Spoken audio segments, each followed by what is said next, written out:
सृष्टि दोनों जुड़वा बहनें थीं, पर हमेशा से दोनों के बीच 36 का आंकड़ा रहा था। सृष्टि जो कुछ भी करती, दृष्टि उसकी नकल करके ठीक वही काम करती थी। दोनों की शादी की उम्र हो गई थी, लेकिन जो लड़का सृष्टि ने पसंद किया था, दृष्टि ने भी उसी को पसंद कर लिया था। इसलिए रिश्ता तय नहीं हो पाया। नकलची कहीं की। अरे कपड़े जूते तक तो ठीक था, पर अब तो लड़का भी वही पसंद करेगी जिससे मेरी शादी होगी। मेरा जो मन होगा मैं वो करूंगी, तुझे क्या। दोनों बहनें एक दूसरे को फूटी आंख नहीं भाती थी। एक दिन दोनों बाजार से वापस आ रही थी और एक हादसे में दोनों की मौत हो जाती है और दोनों चुड़ैल बन जाती हैं। ये क्या, मैं तो चुड़ैल बन गई हूँ।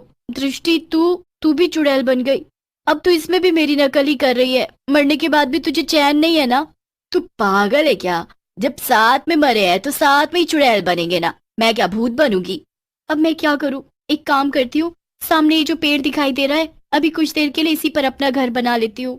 दृष्टि उसे देखकर नकल करने लगती है और वो भी सामने वाले पेड़ पर जाकर अपना घर बना लेती है।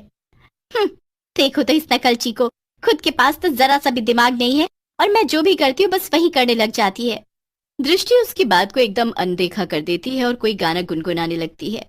गुमनाम है कोई, बदनाम है कोई, किसको पता कौन है वो, अनजान है कोई।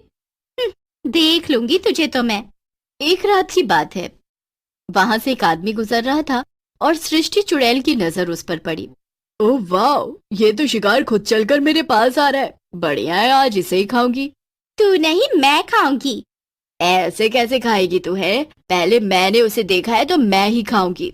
दोनों चुड़ैल आपस में लड़ पड़ती हैं और दूर से आता हुआ आदमी ये देखकर वहीं से वापस भाग जाता है। देखा, तेरी वजह से मेरा शिकार बचकर भाग गया। मैंने कुछ नहीं किया, बल्कि तेरी वजह से मेरा नुकसान हो गया है।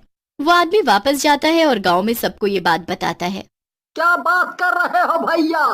गांव में एक नहीं बल्कि दो दो चुड़ैल मंडरा रही हैं।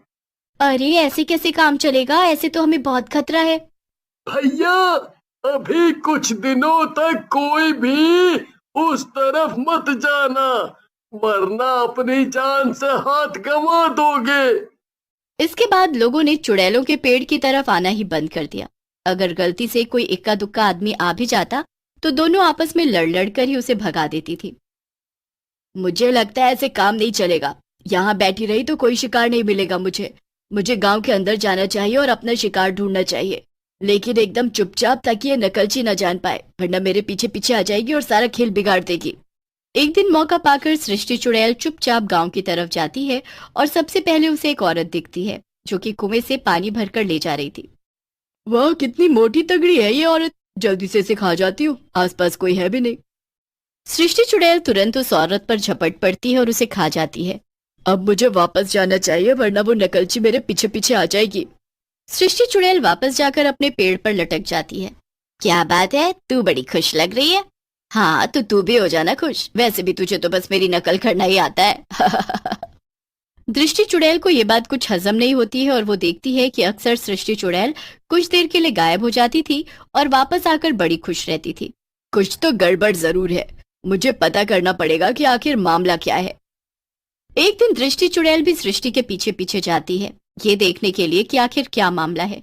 और वो देखती है कि सृष्टि अकेले अकेले गांव वालों का शिकार कर रही थी। वाह भाई वाह, मैं वहां पेड़ पर लटके लटके इतने दिनों से आसपास के रूखे सूखे जानवरों का शिकार कर रही हूँ, और देखो इसे, ये मजे से गांव वालों को खा रही है। ठहर जा, तुझे तो मैं छोड़ने नहीं वाली। इतना कहकर दृष्टि चुड़ैल सृष्टि से उसका शिकार छीनकर खाने लगती है। तू तू यहाँ? हाँ मैं यहाँ। मैंने तो आने में बहुत देर कर दी, अब से रोज आऊंगी। हाँ, तूने फिर मेरी नकल उतारनी शुरू। दोनों चुड़ैलों की आपस में लड़ाई हो जाती है और कुछ गांव वाले दूर खड़े ये तमाशा देख रहे थे।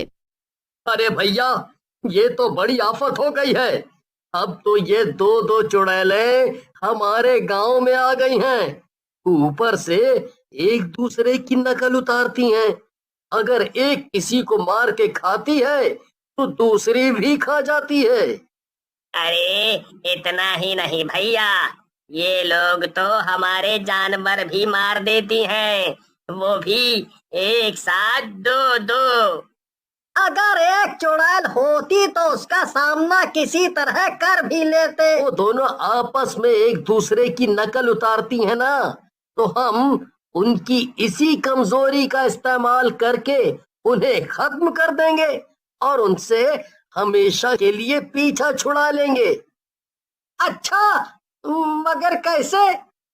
आओ, मैं बताता हूँ। सरपंच के पास चलो और वहीं मैं सारा प्लान बताऊंगा। तीनों आदमी सरपंच के पास जाते हैं और सब मिलकर चुड़ैलों से पीछा छुड़ाने का तरीका निकालते हैं। आदमी उन सबको अपना प्लान बताता है और थोड़ी ही देर में सबके चेहरे पर मुस्कान छा जाती है। इसके बाद सभी गांव वाले अपने अपने कामों पर लग जाते हैं और रात होने का इंतजार करने लगते हैं। रात के समय दोनों चुड़ैलें गांव में ही भटक रही थी। वो अपने अगले शिकार की तलाश में थी। अरे अब क्या तू भटकेगी भी वहीं जहां मैं भटकूंगी? चल चल, मैं तो वहीं जाऊंगी जहां मेरा मन करेगा। तुझे ज्यादा दिक्कत हो तो कहीं और चली जा, ये जगह छोड़कर। सृष्टि गुस्से से दृष्टि की तरफ देखती है, पर तभी सृष्टि को एक अच्छी खुशबू आती है। आहा, वाह वाह वाह, ताजे खून की खुशबू। लग रहा है जैसे अभी अभी कोई इंसान मरा है। चलो चलकर देखती हूँ, पर इस दृष्टि से छुपकर। सृष्टि चुपके से उस तरफ चल देती है जहां से खुशबू आ रही थी, लेकिन दृष्टि की नजर सृष्टि पर पड़ जाती है और वो भी बिना शोर किए सृष्टि का पीछा करने लगती है। थोड़ी ही देर में सृष्टि एक कुएं के पास चली जाती है। ओहो, इस कुएं में से तो बड़ी अच्छी खुशबू आ रही है। लगता है किसी गांव वाले की कुएं में गिरने से मौत हो गई है और उसी की खुशबू आ रही है। जल्दी से अंदर जाकर उसे खा लेती हूँ। इतना सोचकर सृष्टि कुएं में कूद जाती है। अरे लगता है अंदर कुछ अच्छा है, तभी यह सृष्टि अंदर गई है। मैं भी इसके पीछे जाती हूँ। और फिर पीछे से आ रही दृष्टि न आव देखती है न ताव, और वो भी सृष्टि को कुएं में कूदता देख खुद भी कुएं में कूद जाती है। अरे यहाँ तो कुछ भी नहीं है, लगता है ये कोई चाल थी। ओ बेवकूफ चुड़ैल, मेरे कूदने से तू भी कुएं में कूद गई। तो तू यहाँ क्यों कूदी मगर?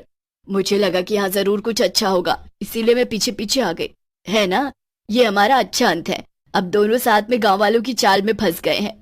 दोनों कुएं के बाहर निकलने की पूरी कोशिश करती हैं, मगर कुआं बहुत गहरा था और जब तक वो बाहर आ पाती तब तक कुछ गांव वाले मौका पाते ही कुएं में केरोसिन डालकर आग लगा देते हैं, जिससे दोनों चुड़ैलें आग में जलकर मर जाती हैं। मजा आ गया। अच्छा मजा चखाया नकलची चुड़ैलों को।